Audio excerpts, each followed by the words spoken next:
पुरी में भगवान जगन्नाथ की रथ यात्रा इस बार निकलेगी या नहीं, इस मामले पर आज सुनवाई हो रही थी। अब इस मामले की सुनवाई सीजेआई एस.ए. बोबडे की अध्यक्षता वाली 3 जजों की बेंच करेगी। सुनवाई आज आपको बता दें कि की जा रही थी, जिसमें सिंगल जज बेंच के सामने ये सुनवाई थी, जिसमें केंद्र सरकार ने कहा कि सदियों से चली आ रही रस्म बाधित नहीं होनी चाहिए। निगेटिव रिपोर्ट वाले और जो लोग भगवान जगन्नाथ मंदिर में काम करते हैं वो अनुष्ठान का हिस्सा हो सकते हैं। हालात को देखते हुए कदम उठाए जा सकते हैं, ये दलील थी।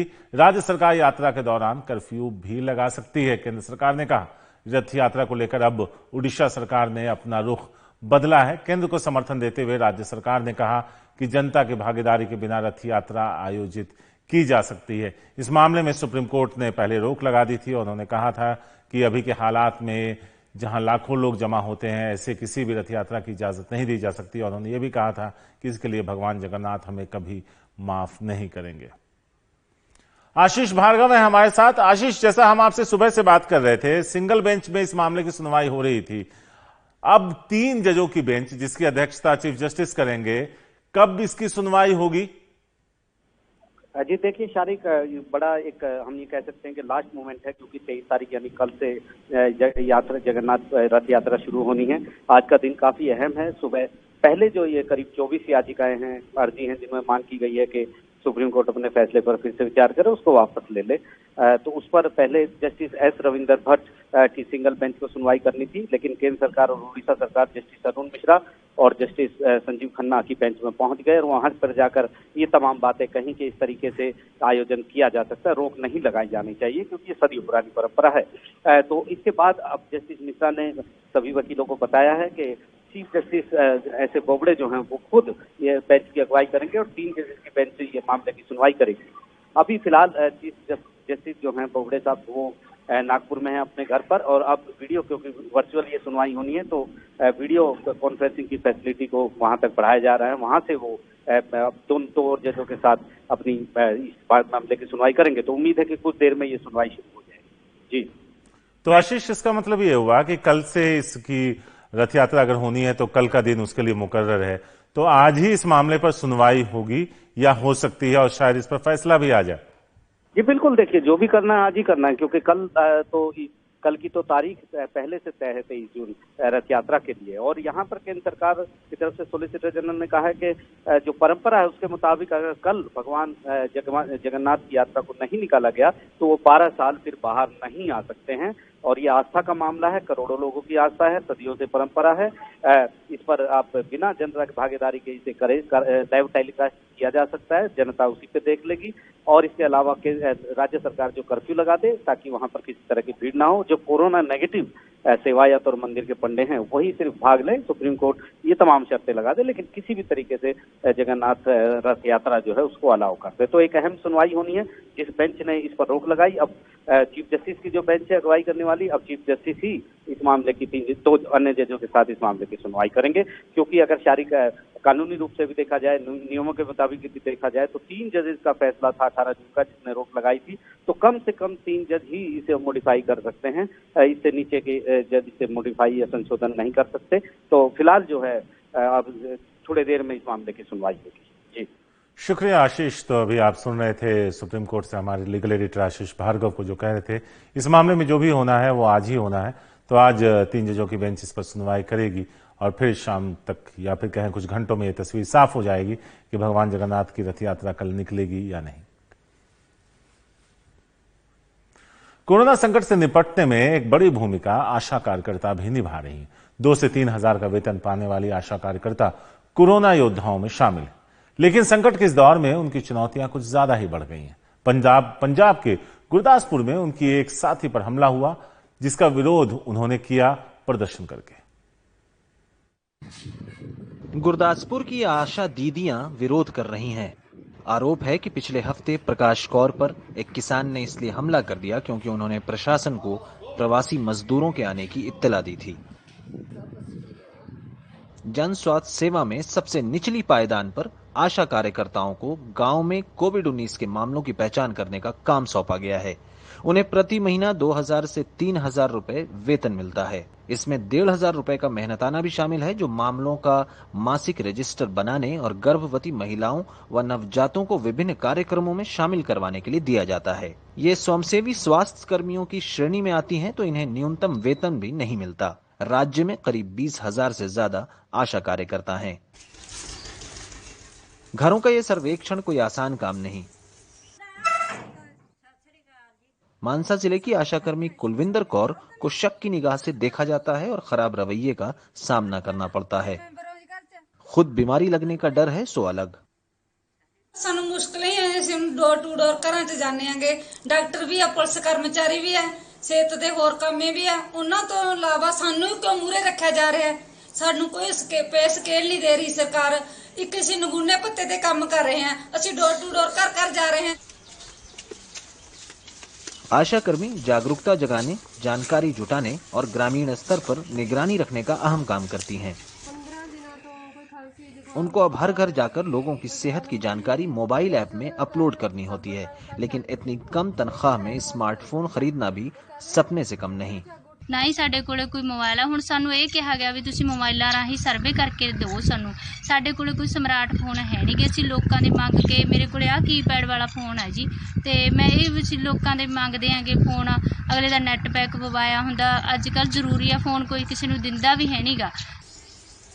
हालांकि केंद्र सरकार ने इन्हें भी कोरोना योद्धाओं के लिए शुरू की गई स्वास्थ्य बीमा योजना में शामिल किया है। राज्य सरकार ने अभी तक इन्हें स्मार्टफोन्स नहीं दिए हैं। पिछले काफ़ी सालों से हेल्थ डिपार्टमेंट आशास को सिम कार्ड और CUG कनेक्शन प्रोवाइड कर रहा है और इस साल आशास को स्मार्टफोन भी दिए जाएंगे। इसके साथ साथ अगर कोई आशा कोविड पॉजिटिव हो जाती है तो हम लोग उसको 10,000 रुपीज़ दे रहे हैं और उनका गवर्नमेंट हॉस्पिटल में फ्री ट्रीटमेंट करवा रहे हैं। और इसके साथ साथ 50 लाख का आशा को इंश्योरेंस कवर दिया गया है। कोरोना वायरस के फैलने के शुरुआती दिनों में हमने देखा है कि कैसे इन्हीं आशा वर्कर्स और दूसरे फ्रंटलाइन वॉरियर्स को समाज में फूलों और मालाओं से स्वागत मिलता था। लेकिन आज यही आशा वर्कर्स अपने ही गांव और उन इलाकों में जहां ये पली बढ़ी हैं, वहां पर इनके साथ डिस्क्रिमिनेशन भी है और ये सरकार से भी गुहार लगाती हैं कि इनके पर्सनल और हेल्थ सेफ्टी का जल्द से जल्द समाधान किया जाए। चंडीगढ़ से मोहम्मद गजाली, NDTV India. Noida greater Noida metro की एक्वा लाइन में सेक्टर 50 मेट्रो स्टेशन ट्रांसजेंडर्स को समर्पित किया जाएगा। इस स्टेशन पर ट्रांसजेंडरों के रोजगार के अवसरों के साथ अन्य सुविधाएं भी उनके लिए मुहैया होंगी। इस मुहिम का उद्देश्य समाज में ट्रांसजेंडरों की भूमिका को बढ़ाना है।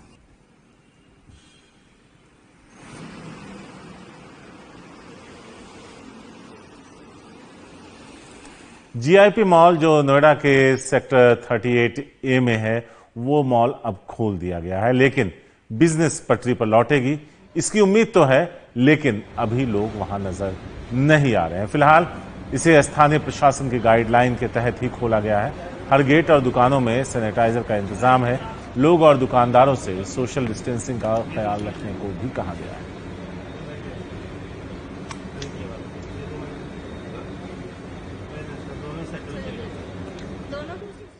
कोविड-19 महामारी का असर देश की अर्थव्यवस्था पर तो पड़ ही रहा है। गाजियाबाद में शादी से जुड़े व्यवसाय के लोग इससे बुरी तरह प्रभावित हैं।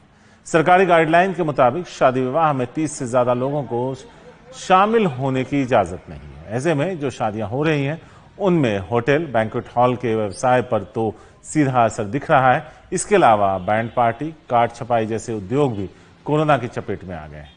इन बिजनेस से जुड़े लोगों के लिए खुद को संभाल पाना अब बड़ी चुनौती बनता जा रहा है।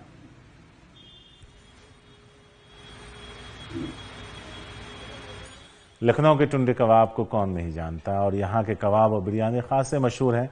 तो एक लंबे वक्त तक ये दुकान बंद रहने के बाद अब खुल गई है और लोग लजीज कबाब और दूसरी डिशों का जायका लेने के लिए वहां पहुंचना शुरू हो गए।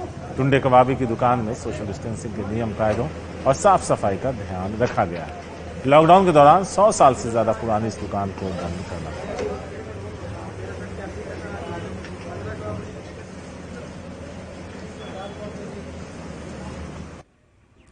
लखनऊ पुलिस ने अंतर्राज्यीय वाहन चोर गिरोह के 5 सदस्यों को गिरफ्तार किया, जिनके पास से 51 लग्जरी गाड़ियां बरामद की गई हैं। गिरफ्तार लोगों में भोजपुरी फिल्मों का हीरो नासिर और बैंकॉक में होटल का मालिक भी शामिल है।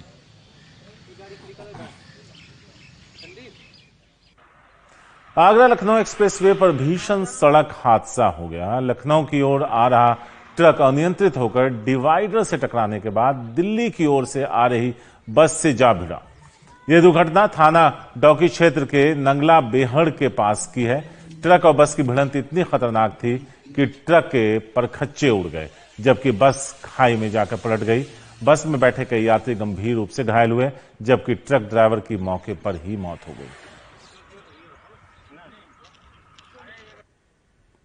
बिहार के मुख्यमंत्री नीतीश कुमार प्रधानमंत्री को खत लिखकर स्ट्रीमिंग सर्विसेज पर सेंसरशिप लगाने का एक बार फिर अनुरोध करते हैं।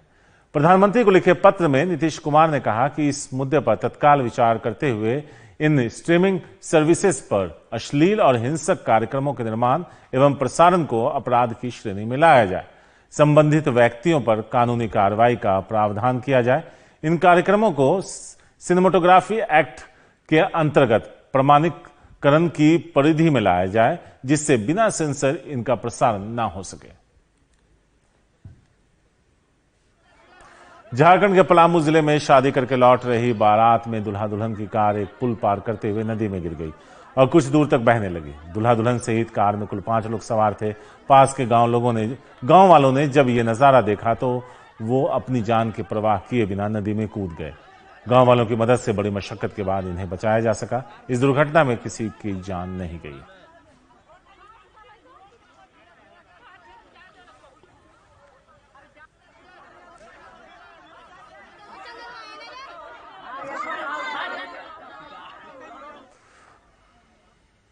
अरुणाचल में भारी बारिश की वजह से असम के कई इलाकों में बाढ़ जैसे हालात हैं।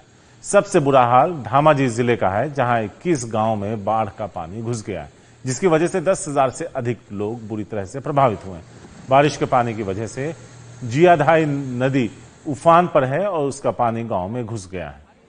इलाके में प्रभावितों को बचाने के लिए एनडीआरएफ को तैनात किया गया।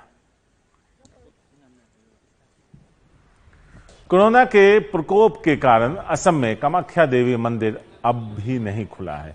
आज से शुरू होने वाले सालाना अम्बुबार्ची मेला भी रद्द कर दिया गया। सिर्फ पुरोहित ही विधि विधान कर सकेंगे। श्रद्धालुओं, साधुओं और अन्य सन्यासियों को मंदिर परिसर या आसपास के क्षेत्रों में आने की अनुमति नहीं है। नीलाचल पहाड़ी के शिखर पर मंदिर के सभी प्रवेश द्वार बंद रहेंगे।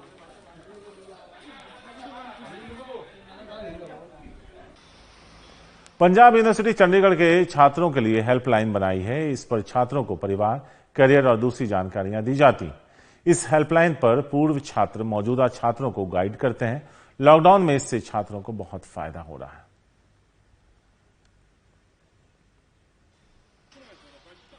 श्रीनगर में सरकार एक मल्टीपर्पज इंडोर स्टेडियम बना रही है। लॉकडाउन में ढील के बाद Jammu Kashmir state sports council Srinagar के पोलो ग्राउंड में एक मल्टीपर्पज इंडोर स्टेडियम तैयार कर रही है। इसका मकसद घाटी में छिपे हुए टैलेंट को तराशना है। बताया जा रहा है कि श्रीनगर में यह अपनी तरह का पहला इंडोर स्टेडियम है, जहां एक साथ कई इंडोर गेम्स को बढ़ावा मिल सकेगा।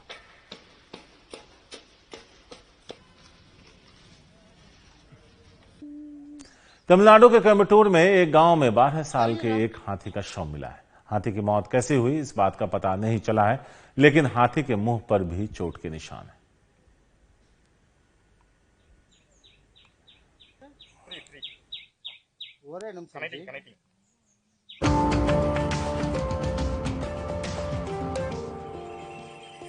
मध्य प्रदेश के दमोह से 93 साल की महिला ने अपने घर विदर्भ का सफर तय किया, वो भी 40 साल बाद।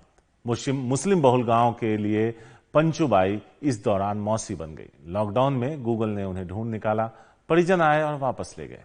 अपनी मौसी के लिए पूरा गांव फूट फूट कर रोया।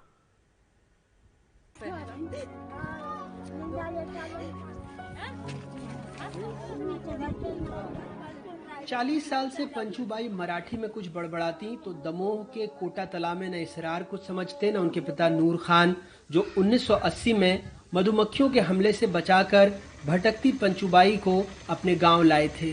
लेकिन लॉकडाउन में इसरार ने फिर पूछा वो कहाँ की हैं, तो पंचू ने फिर कुछ कहा, खंजामा नगर पथरोट। इसरार ने गूगल पर नाम डाला, खंजामा नगर तो नहीं मिला, पथरोट दिख गया। गूगल पर ही गांव के किसी शख्स का नंबर मिला, व्हाट्सएप से उनको तस्वीरें भेजी। 1.5 घंटे में 40 साल से बिछड़ा परिवार मिल गया। गांव के कई बच्चों ने जब आंखें खोली थी तो पंचू बाई को ही देखा था।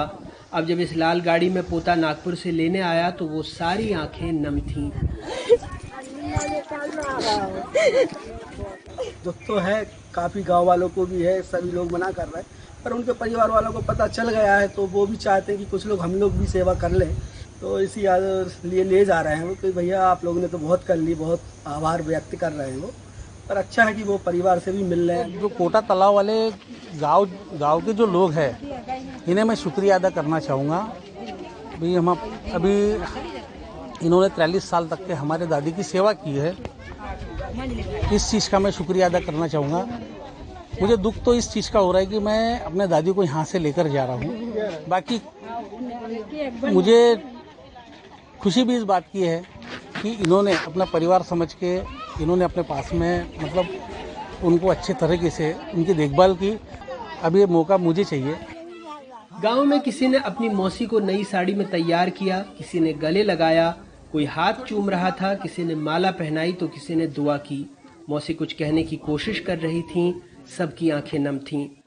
हम लोगों की मौसी है और हमारी क्या सारे गांव की मौसी है और करीब 40-42 साल से हमारे गांव में है और मतलब 7-8 साल की उम्र थी जब से इनको देख रहे हैं, तो हमारे सारे गांव का माहौल गमगीन है और हर शख्स की आंखों में आंसू हैं। एक अनजान मानसिक रूप से विक्षिप्त महिला को 40 साल बिना धर्म और जाति के किसी भी प्रकार से भेदभाव को देखते हुए एक मुस्लिम परिवार पनाह दे रहा है एक नागपुर के गांव की भटकी हुई हिंदू परिवार की महिला को, और उसको 40 साल तक अपने घर में रख रहा है। तो आज के माहौल में, हमारे देश के माहौल में, जहां पर ये धर्म और जाति के नाम पे विद्वेष इतना तेजी से फैल रहा है, वहां पर ये तो राष्ट्र के नाम पे एक मिसाल है। पोता बताता है 1980 में जब पिता दादी को नागपुर डॉक्टर से दिखाने लाए थे, उसी वक्त वो गायब हो गईं। किसी को नहीं पता कि वो नागपुर से 400 किलोमीटर दूर दमोह पहुंची तो कैसे। पंचू बाई और गांव वालों के बीच के रिश्ते को देखते हुए बस इतना याद आता है, खुदा हाफिज कहते हुए जब कोई दूर होता है, निगाहें ताकती रहती हैं, दिल मजबूर होता है। दमोह से आजम खान और भोपाल से कैमरा पर्सन रिजवान के साथ अनुराग द्वारी, NDTV इंडिया।